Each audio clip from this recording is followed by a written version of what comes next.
तो शिव जी, जैसे शिव जी ने कहा है कि उमा कहूँ मैं अनुभव अपना, हाँ सत्य हरि भजन जगत सब सपना। जी। हे पार्वती जी, देखो जो संत होते हैं उनको पूरी तरह से दर्शन नहीं कर पाते लोग। जो संत वृत्ति होती है उसको। महाराज जी, आज के समय में लोग बहुत ही भाग दौड़ में हैं, परेशान हैं, तो उनके बारे में आप क्या कहना चाहेंगे? और देखिए, इधर से देखने पर कुछ इस प्रकार का दृश्य है। और ये देखिए, एक जो घास फूस की एक छानी बनाए थे, ये ओढ़कने के लिए थी, तो हवा में आज देखिए पलट गई।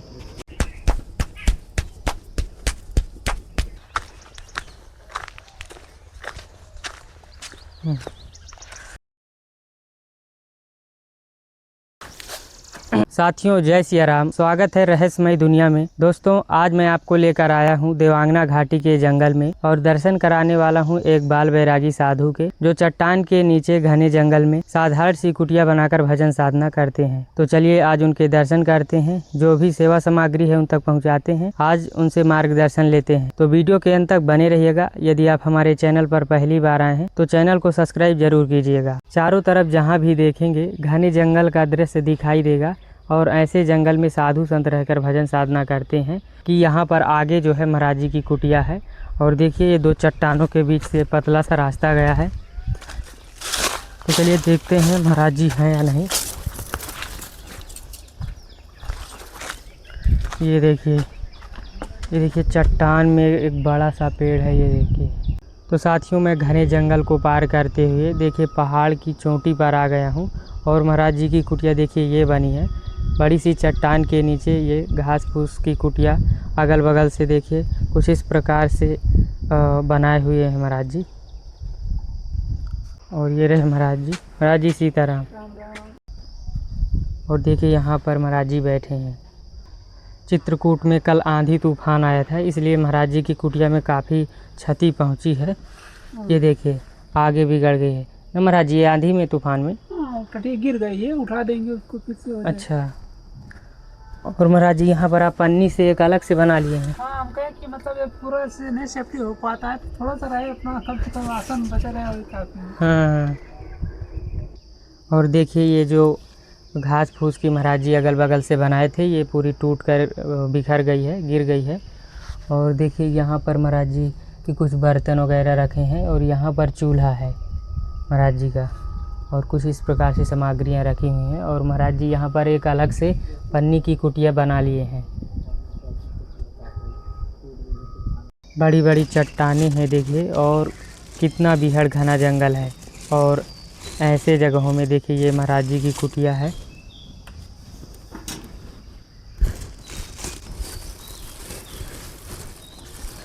महाराज जी आज प्रसादी में महाराज जी क्या बनाएंगे आज भरता रोटी। अच्छा महाराज जी, आप बिल्कुल साधारण सा ही भोजन करते हैं। जी जी बिल्कुल। तो देखिए दोस्तों, आज महाराज जी भरता और टिक्कड़ बनाएंगे। और यहाँ पर देखिए एक चूल्हा है, यहीं पर महाराज जी प्रसादी सिद्ध जी हाँ, यहीं पे सिद्ध करता हूँ। अच्छा। देखिए चट्टान के नीचे महाराज जी की कुछ ऐसी दिनचर्या होती है। और यहाँ पर बगल से ही बिस्तर लगा हुआ है।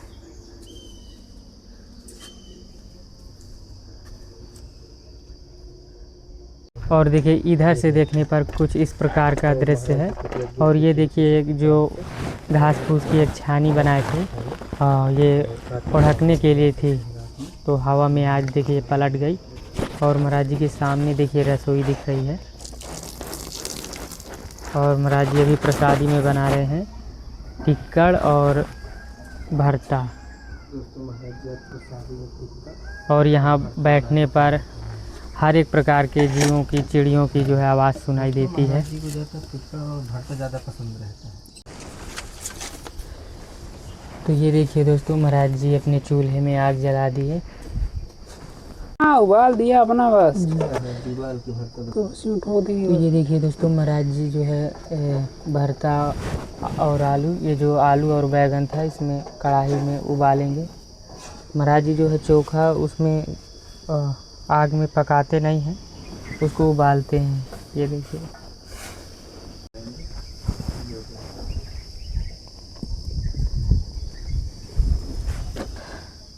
चूल्हे में देखिए बैगन और आलू उबल रहे हैं और महाराज जी अब आटा लगाने जा रहे हैं। ये देखिए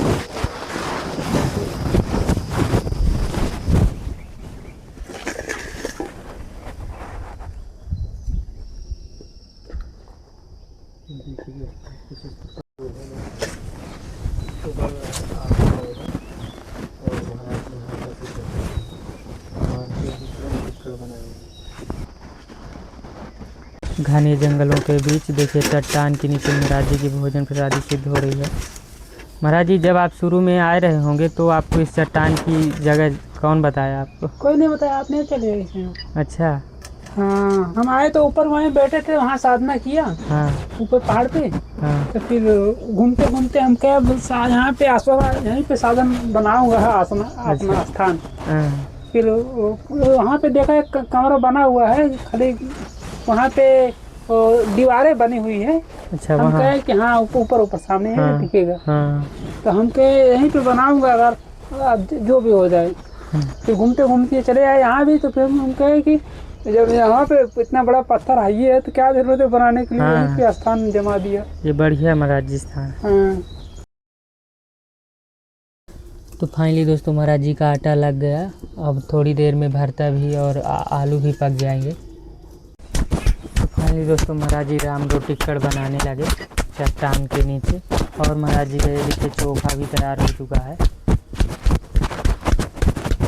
और कुछ इस प्रकार से साधु संत भोजन प्रसादी बनाया करते हैं। महाराज जी केवल दिन में एक ही बार भोजन बनाते हैं। और देखिए कितना मोटा देखिए राम रोट है। और ये 1 2 3 ही महाराज जी बनाएंगे ना महाराज जी? 3 बनाएंगे। हाँ। ये देखिए मोटे मोटे टिक्कर। और देखिए तवा में ही फूल गया। महाराज जी 10 मिनट में तीनों टिक्कर बनाकर तैयार करेंगे।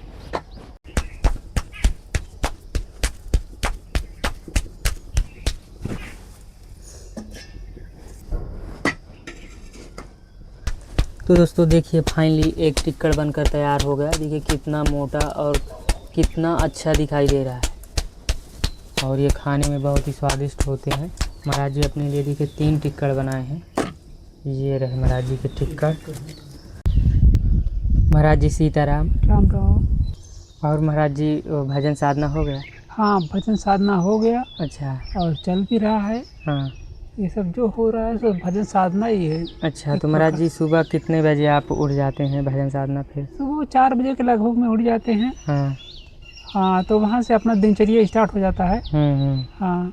अच्छा जी। अच्छा। कभी और पहले भी उठ जाते हैं, तो इसी हम्म। प्रकार चलते रहता है। ठीक। महाराज जी कल आंधी तूफान आया था चित्रकूट में, आपकी कुटिया में कोई दिक्कत? हाँ, आंधी तूफान आया था वैसे। हाँ। और को ज़्यादा भाई आंधी तूफान आया है तो कुछ ना कुछ करेगा। जिनका अपना जिसका अव्यवस्थित है हाँ। उनको पहली बार है तो आंधी तूफान है तो पहली बार में थोड़ा पारा क्षति पहुंचाता ही है जी। अब एक बार हो गया है सेटिंग, तो सेटिंग मीटिंग आदमी कर लेता है, फिर उसके बाद फिर बारिश में कोई दिक्कत जी। हाँ। तो वो थोड़ा तटीय करवट हो गई है, उसको उठा लेंगे फुर्सत मिलेगा तो। तो महाराज जी ये कुटिया में आपको लगभग 7-8 महीने हो गए रहते? हाँ, ऐसे ही कुछ। तो कभी महाराज जी आप अपने घर भी गए हैं अभी? नहीं, हम अपने घर नहीं गए हैं। अच्छा। देखो हम साधु को वही उनका घर है जहाँ पे वो निवास करते हैं। हाँ। उनको घर से वास्ता नहीं होता है। अच्छा। हाँ, कि हम चलो हमारा घर भी है, धन दौलत वहाँ भी है, इस प्रकार कुछ नहीं होता साधु का जी। साधु का वास्ता ही नहीं होता घर से। अब घर से अगर वास्ता ही रखना है तो फिर साधु के क्या क्यों बनना, फिर घर पे रहो, वहीं पे साधना भजन करो, है ना जी। तो साधु को घर से कोई वास्ता नहीं होता है जी। साधु अपना अकेले में ही मस्त रहता है। हाँ, और राम सुमिरन में लग जाता है तो बस वही उनका, जिन्होंने आत्म राम को जिन्होंने उनको भक्ति स्टार्ट किया है उनके लिए वही राम ही सब कुछ है। साधु माई बाप है, साधु भाई बंद, साधु मिलावे राम से, काटे यम के फंद जी।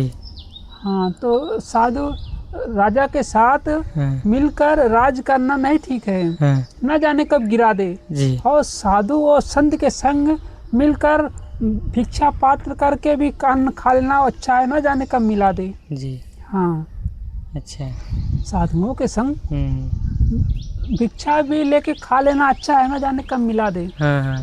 तो हाँ, अच्छा। और राजा के संग मिल के अगर राज करना भी नहीं ठीक है, न जाने कब उसका मूड बदल जाए राजा का, बोले चलो हटो, है। गिरा दे कब आपने दोस्ती से। तो इसी प्रकार है। और साधु का तो पता ही है कि वो परमेश्वर से मिला देता है। तो महाराज जी, कभी आपको अपने माता पिता की याद नहीं आती घर पर? माता पिता की तो भाई याद सबको आती है, क्योंकि माता पिता जो है ना, हाँ। जीवन में इनको कोई भूल नहीं पाता है। हाँ, हाँ। ये माता पिता जो है, अच्छा। इनका स्थान जो है सर्वोपरि है। हाँ हाँ। हाँ, तो ये जो माता पिता हैं, हाँ ये हमारे दिल पे हमेशा राज करते हैं। जी। और आज भी अगर आ जाएंगे तो अपने आप को कोई रोक नहीं पाता है, कितना ही बड़ा साधु हो जाए, कितना ही बड़ा बैरागी हो जाए, वो माता पिता अगर आ गए ना तो उनके चरणों में दौड़ के जाएगा, वो पहले माथा नवाएगा, वो चरण बंदगी करेगा। जी। अगर वो गुरु के स्थान पर भी है तो भी वो जो है वो माता पिता को शीश नवाएगा पहले जाके। वही तो भगवान होते हैं। हाँ, तो बाद में भले वो कहे कि भाई चलो घर पे चलो बच्चा, तो नहीं, क्यों? क्योंकि गुरु है, वो विवेक से गुरु है। गुरु जब कहेगा, आज्ञा देगा, तभी जाए, तभी, क्योंकि गुरु से बड़ा कोई नहीं। दिल तो है माता के लिए, माता पिता के लिए, लेकिन गुरु से बड़ा कोई नहीं होता है। हाँ, देखो जो संत होते हैं उनको पूरी तरह से दर्शन नहीं कर पाते लोग। जो संत वृत्ति होती है उसको पूरी तरह से दर्शन नहीं कर पाते हैं लोग जी। वो संत जो है अपने आप को गाड़ के रखते हैं, छिपा के रखते हैं जी। उतना ही दर्शन कर पाते हैं लोग जितना वह व्यक्ति, वह संत समाज को दर्शाता है, उतना ही उनका दर्शन हो पाता है। उनका पूरी तरह से दर्शन नहीं हो पाता संत का। पूरी तरह से जब दर्शन करने लग जाए तो लोगों का दिल दहलने लग जाए, तो पूरी तरह से दर्शन नहीं देते हैं संत गुरु। उतना ही दर्शाते हैं, जितना दर्शाते हैं उतना ही लोग दर्शन कर पाते हैं उनका, जो उत्तम संत होते हैं।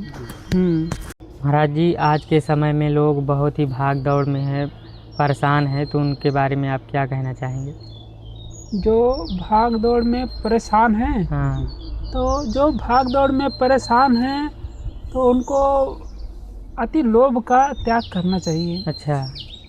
लोभ ही है ये कि जो जीव को कहाँ से कहाँ मचाते रहता है। हाँ हाँ। और ये दुर्वासनाओं का त्याग करना चाहिए। अच्छा। ये दुर्गुण जो है ना, हाँ हाँ। आपको अमली लोग खुमारी तृष्णा कथों संतोष न पावे। हाँ। काम क्रोध दोनों मतवाले माया भरी भरी आवे। भाई रे नैन रसिक जो जागे, पार ब्रह्म अभिगत अविनाशी, कैसो कई मन लागे। तो अमली लोग किस प्रकार जागे, दुर्गुण दुर्वासनाओं से बचे, किस प्रकार बचे, इनको हम कौन से वचन बोल दे। सदगुरु कहते हैं जो नैनों के रसिक हो के यहाँ वहाँ दिल लगाते हुए भाग रहे हैं, इनको हम कौन से, भाई नैन रसिक जो जागे, नैनों के रस से इन बचे, इनको हम कौन से वचन बोलते हैं इस प्रकार।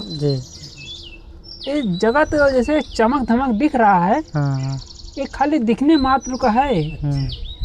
ये संसार जो है, जो जगमगा रहा है, चमकता हुआ संसार, ये खाली दिखने मात्र का है। इसमें हकीकत सत्य कुछ भी नहीं है। हाँ, इसमें सत्यता नहीं है। इसके लिए इसके लोभ लालच त्याग के अपने आप में संतुष्ट रहें और आत्म राम को जानने का अभ्यास करें। तो शिव जी ने कहा है कि उमा कहूँ मैं अनुभव अपना, सत्य हरि भजन जगत सब सपना। हे पार्वती जी, ये हरि भजन ही सत्य है। ये सब जगत जितना चमक दमक दिख रहा है सब मिथ्या है। ये सपने की मात्र है। जैसे जिस प्रकार हम लोग सपने में काफ़ी नदियाँ, तालाब, पहाड़, पर्वत आदि देखते हैं, सब हकीकत रहता है। वहाँ भी जितना मित्र रहते हैं सब हकीकत रहते हैं एकदम। आप जहाँ बैठे ये भी हकीकत है। ये भी हकीकत। लेकिन जब हम सो के उठते हैं जी, तब वह सपने की शरीर हम ढूंढते हैं, नहीं मिलता है। नहीं मिलती, सही बात। उसी प्रकार जब हम यहाँ अपने तुरीय अवस्था में जागेंगे जी, तो यह जो शरीर हमारा दिख रहा है, यह संसार जो दिख रहा है, ये सब क्षण में लुप्त हो जाएगा, नहीं दिखाई देगा। हाँ, ये सब जो दिख रहा है ये सब एक प्रकार से निर्मल ब्रह्म ही है। एक प्रकार से निर्मल ब्रह्म ही है। लेकिन क्या है कि अपने शुद्ध बुद्ध खो के ये सब रचे गए हैं। माया का एक प्रकार का विस्तार है और खेल खिलौना ही है एक प्रकार का। इसमें खेल के जीव जो है रस लेता है। चलो खेलते हैं, बच्चे लोग मिट्टी का घर बनाते हैं और तालाब पर्वत आदि खूब बना देते हैं, पुल आदि। तो उससे जब तक खेल उनका चालू रहता तब तक वो नगर है उनका। भाई चलो हमारा जीव जंतु, जैसे हमने पशु लाए थे चराने के लिए, अब वो घर पे चले गए, चलो अब इसको मिटा दो, मिट्टी का जो घर बनाए वो मिटा उठा के फिर चले जाते हैं। तो उसी प्रकार ये सब भी है एक प्रकार से। जब तक चल रहा खुश इसमें लगी रहा अभी तक यहाँ पे है। जब ये सब जब आदि पुरुष जब बैठे तब कबीरा ज्योति समाना, ये सब फिर नष्ट करके आदि पुरुष विश्राम करते हैं। अभी जागृत अवस्था में आदि पुरुष जो आदि पुरुष है, जो सदगुरु जिन्होंने जो एक देखो ईश्वर तो एक है, एक ही, उसी को आदि पुरुष कहा जाता है। वो आदि से है, निरंतर है। वो वही नारी को भी उत्पन्न करता है, पुरुष को भी उत्पन्न वही कर रहा है।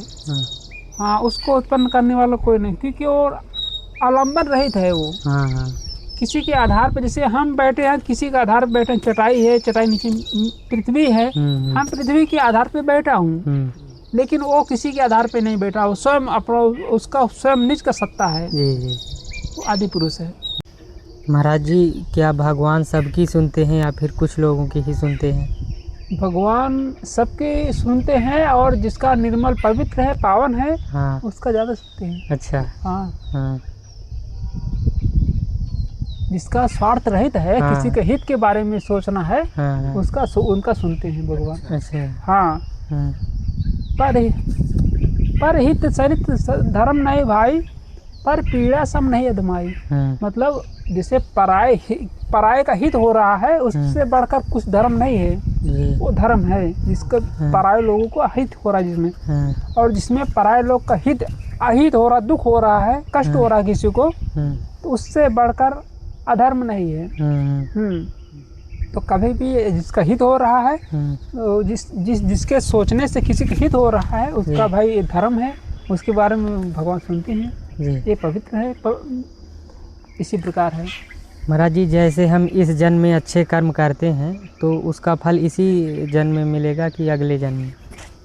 देखो, जब आप अच्छे कर्म जब से स्टार्ट कर दिए हो तब से आपका मंगल ही मंगल होते जा रहा है। अच्छा। जब से आपने अच्छे कर्म स्टार्ट कर दिए हैं, उसी समय से आपका जो है आनंद बरसना स्टार्ट हो जाता है। अच्छा। हाँ, आनंद बरसना स्टार्ट हो जाता है और सारे दुख जो है एक प्रकार से दूर हो जाता है। और जैसे संतों ने कहा है, हरि नाम जबहि हृदय धरो, जबहि नाम हृदय धरो, करो पाप को नाश, जैसे चिंगी आग की परी पुराने घास। तो जब साहिब का वो प्यारा नाम, वो स्मरण वाला, वो अद्भुत नाम जब हृदय में रखते हैं तभी पाप नष्ट हो जाता है। सभी पाप नष्ट हो जाता है। जला की राख, जैसे चिंगी आग की एक चिंगारी भी है, तो पुराने घास का कितना भी बड़ा बड़ा बोझा हो, कितना भी बड़ा पहाड़ हो, और चिंगारी एक पड़ गई है आग की, तो बस सारे बोझा को जला के राख कर देगी।